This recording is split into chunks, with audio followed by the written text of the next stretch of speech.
Week 2 of Big East play for the Orange. 2 more big victories for the number 1 team in the land, plus also the return of an old favorite, fans.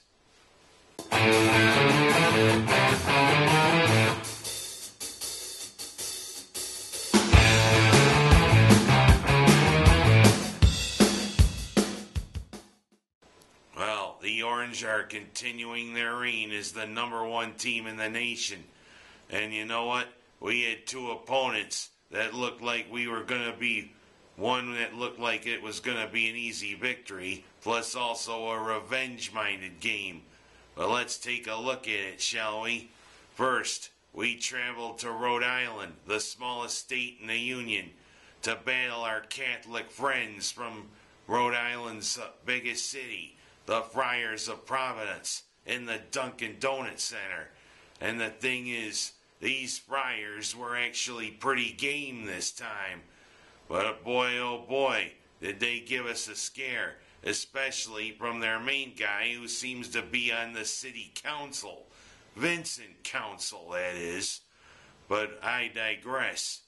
Syracuse again showed why they're so deep and so talented, with a lot of their stars putting in efforts, and especially Brandon Swish Trish, which accurately describes him this past week.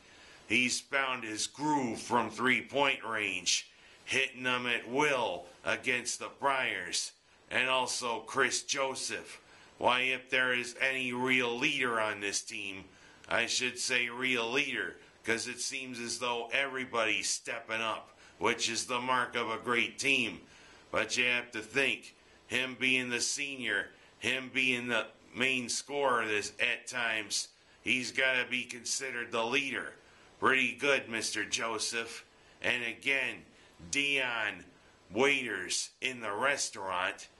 Well, it's kind of a lame nickname, but I got to find something else. I could have another nickname, but it wouldn't fit him. Showing why he's potentially the best 6th man in the country. Again, putting in the points when they need it. C.J. Bear, showing why he's another valuable reserve off the bench. C.J. County Bear or C.J. State Bear. You decide which one I should use. Let's also Fab Mello continuing his development into a super sophomore. The one drawback there, Rakeem Christmas is definitely showing that he's a little green. In just 16 minutes, he committed 5 fouls. Christmas definitely needs a little work. But of course, Mello needed work last year. And you know what? The off season will be coming up, hopefully in a few months after we win everything. And Christmas can get the development into the highly prized recruit that he is. But I digress. A big win, especially late when Providence got close. And then Syracuse pulled away to a nice win there in the Dunkin' Donuts Center. And then Saturday comes, and it's our revenge game. You got it. Those nasty birds, the Golden Eagles from the UP of Michigan, came flying into the dome. Yes, Marquette was the thorn in our side from last year, winning in the regular season and being the team that knocked us out of the NCAA tournament. And the thing is, I have to say, if this was such a Big East game and one of the first real tests for the Orange in the conference play, how come there were only 25,000 fans in the dome? Something like that should get us into 30,000 fans, Orange. What happened? Well, maybe we're waiting for when Georgetown, Connecticut, and Louisville come to the dome. Then we really need to pack the loud house. But these Eagles, even though we poured the points on them there in the first half, pulling away on a 19-point run, these Eagles fought their way back. Boy, did they fight their way back. Marquette got within 2. But again, Dion Waiters showing why he's the best 6th man in the country, rejecting a 3-point shot than taking it in for the layup. And also showing one of his patented jams. And also Fab Mello putting the exclamation point on another big win. Boy, did Marquette come close, but Syracuse pulled away to a 7-point win, and we still are undefeated, and we still will be the number one team in the country for another week. And we got a busy week coming up, because coming up, it'll be our team that has always been our big enemies, but this year looks like also Rans. Villanova is our next opponent, but this time they're having a losing season, an off season for the Wildcats. You gotta wonder, Villanova always gets the good recruits. Villanova is always pretty game. What's happening this year? Maybe it's the law of averages. And then Saturday, it's our return game against Providence as the Friars come into the Dome. And then on Monday, another team that's having an off year that is usually one of our big opponents. The Panthers of Pittsburgh come into the Dome next Monday. It'll be a busy week, Orange fans, but another week at number one for the Orange. And now a return of one of my favorite things from a couple of years ago. We are ready for some quick hits.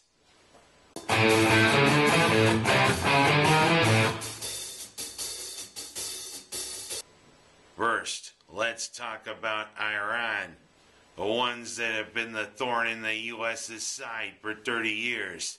Iran threatening to close off the Strait of Hormuz to shipping.